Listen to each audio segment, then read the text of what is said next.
Right. So I'll tell you this because I think this might also help inspire other people who are in the same situation. Because I was at a dead end, man. Like I was at a place where I almost got killed over a Flubber movie. That was kind of the turning point for me. I know it sounds crazy, but let me explain.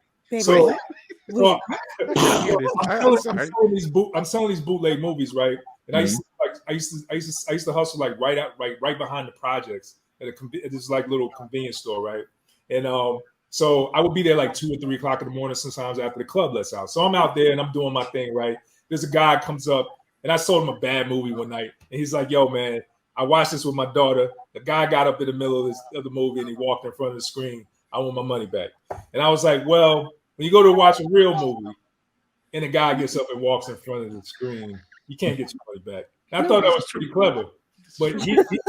The logic is there. It's like you're there. Yeah. So he leaves, and I say maybe 30, 40 minutes later, I see a car roll up with a bunch of dudes in it. And I see him in the passenger seat. He's got his right arm down and his left arm on the window, which is never a good sign. Like right. So my spidey senses start tingling, and me and my boy Hood, I just like grabbed him. I was like, "Yo, let's get down." And as soon as that happened, shots ring out, right? Like you see, so he shot out like the glass of my van. I was standing like right in front of my van where I had all my movies and shit. So like he shot out the glass of the van, and my boy was like, "Yo, let's go get them niggas." And I'm like, "You go get them." I'm going home to draw pictures or some shit. So I went home, man. I remember I was sitting on the edge of the bed, like, yo, I gotta do something else. Like, this is crazy, and especially, I'm not even selling drugs. You know what I'm saying? Like, this is getting crazy. Not over a $5 bootleg movie. You said of all the things. Of all the things. Yeah, it was good. Some hot rounds after Flubber. Dude, it's crazy. So it ain't safe out here no more. It ain't safe in these streets, man. So then I had it, the motion picture industry started like really like stopping, shutting down all the people selling movies and stuff. So I was having run-ins with the feds. It was just a whole thing. So eventually I just stopped, right? And I give you the short version of the story, but so I ran into a friend of a friend. Something. I was randomly like in a Barnes and Noble, and I ran into a friend of mine that I used to see in a comic book shop. It was this black guy named Chris Walker, and he was a colorist. He was a comic book colorist, right? And I hadn't seen him in a while, and he was like, "Yo, what's been up?" I was in New York at this. I was in an art school, and I was doing my thing, and I moved back to North Carolina. He was like, and I'm like, "Oh, that's good."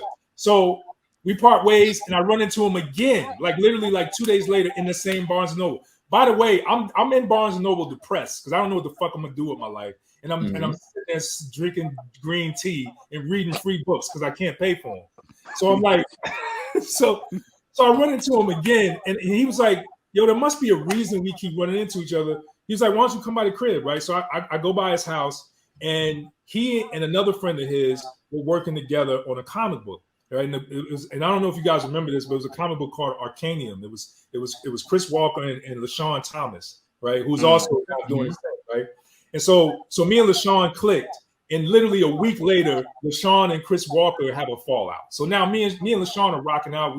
We chilling, we drawing together, whatever. And then he gets a call from some friends in New York that said that they, which one of them is actually Brian Ash, who I've been working with now, but. So Brian Ash called and said, "Hey, I'm doing some stuff with Rockefeller," because he had just filmed like Paper Soldiers with Kevin Hart, and he did State Property.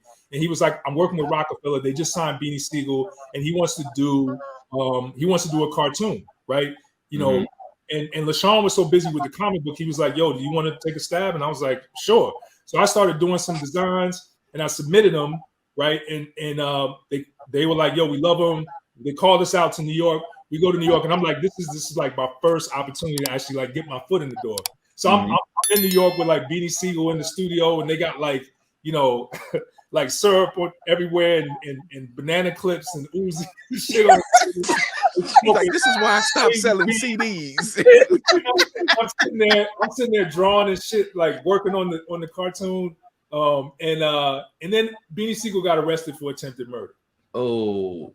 Yeah, it was rough times in New York. Some days.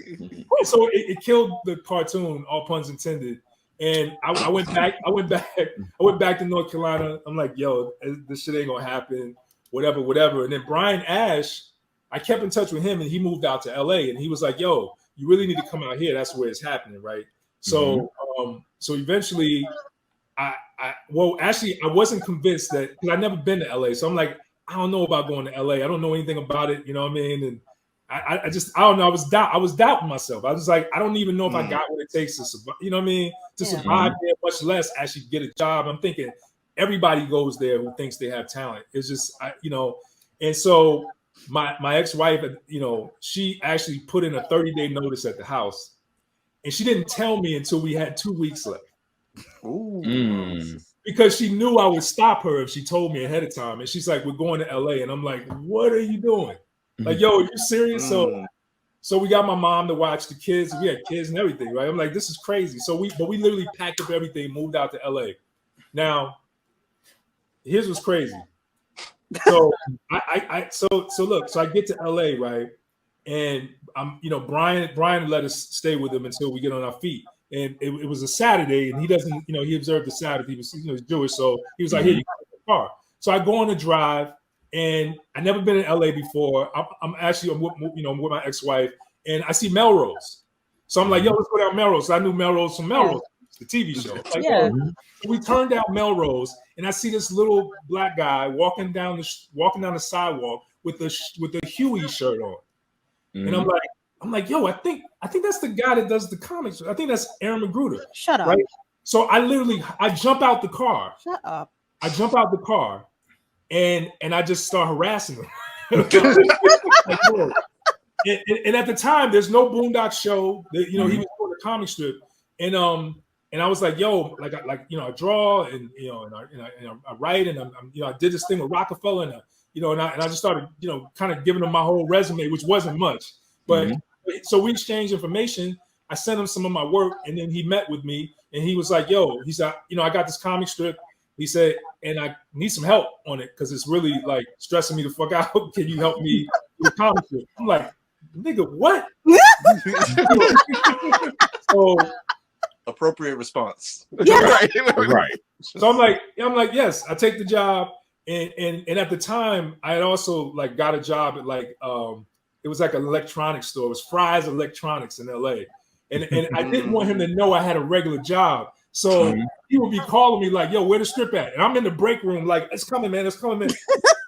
I'll be out there in a second. So